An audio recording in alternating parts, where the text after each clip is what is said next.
नमस्कार, स्वागत है आपका प्रभात एग्जाम के हमारे YouTube चैनल पर। अगर आप हमारे चैनल पर पहली बार आए हैं तो हमारे चैनल को लाइक और सब्सक्राइब करना ना भूलें। तो चलिए स्टार्ट करते हैं हम आज का इन न्यूज़।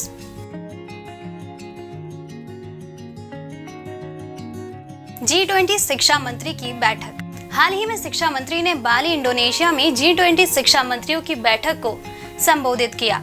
इस बैठक की थीम पुनर्प्राप्ति, पुनर्कल्पना और सशक्त पुनर्निर्माण यानी recovery, reimagine and rebuild stronger थी।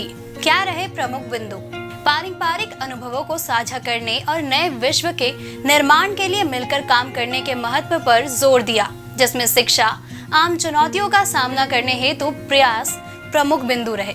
राष्ट्रीय शिक्षा नीति 2020 यानी NEP पहुंच, समानता, गुणवत्ता, सामर्थ्य और जवाबदेही के मूल सिद्धांतों पर आधारित है, जो आजीवन सीखने के अवसरों को बढ़ावा देने और G20 के साझा दृष्टिकोण को प्राप्त करने के लिए भारत का मार्गदर्शक है।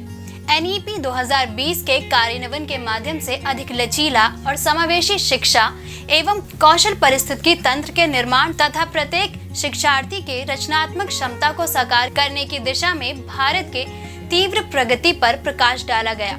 भारत ने प्रारंभिक बचपन की देखभाल और शिक्षा को औपचारिक रूप देने, दिव्यांग बच्चों का समर्थन करने, डिजिटल एवं मल्टी मॉडल सिखाने को बढ़ावा देने, लचीले प्रवेश निकास मार्ग कौशल के साथ शिक्षा को एकीकृत करने के विशेष जोर दे रहा है, जो सीखने के परिणामों में सुधार की कुंजी है।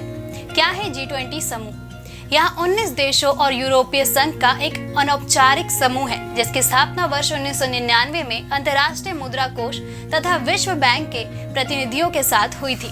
G20 के सदस्य देशों में अर्जेंटीना, ऑस्ट्रेलिया, ब्राजील, कनाडा, चीन, यूरोपीय union, France, Germany, Bharat, Indonesia, Italy, Japan, Mexico, रूस, सऊदी अरब, दक्षिण अफ्रीका, कोरिया गणराज्य, टर्की, यूनाइटेड किंगडम और संयुक्त राज्य अमेरिका शामिल है। नाइजीरिया इसका 20वां सदस्य बनने वाला था, लेकिन उस समय की राजनीतिक समस्याओं के कारण अंतिम समय में उसे इस विचार को त्यागना पड़ा। G20 समूह में विश्व की प्रमुख उन्नत और उभरती अर्थव्यवस्था वाले देश शामिल हैं, जो दुनिया की आबादी का लगभग 2/3 हिस्सा है।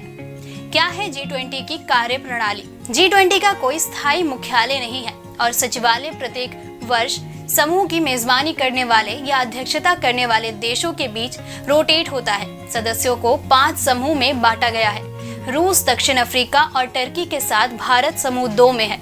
G20 एजेंडा, जो अभी भी वित्त मंत्रियों और केंद्रीय राज्यपालों के मार्गदर्शन पर बहुत अधिक निर्भर करता है, को शेरपा की निर्धारिता प्रणाली द्वारा अंतिम रूप दिया जाता है, जो G20 नेताओं के विशेष दूत होते हैं। वर्तमान में वाणिज्य और उद्योग मंत्री भारत के मौजूद G20 शेरपा है। G20 की एक अन्य विशेषता ट्रोइका बैठक है, जिसमें पिछले वर्ष, वर्तमान वर्ष और अगले वर्ष में G20 की अध्यक्षता करने वाले देश शामिल है। वर्तमान में ट्रोइका में इटली, इंडोनेशिया और भारत शामिल है। दोस्तों, अगर आपको हमारा ये वीडियो पसंद आया हो तो इसे लाइक और शेयर करना ना भूलें। जल्द आपसे फिर मुलाकात होगी एक नए टॉपिक पे, एक नई वीडियो के साथ। तब तक के लिए नमस्कार।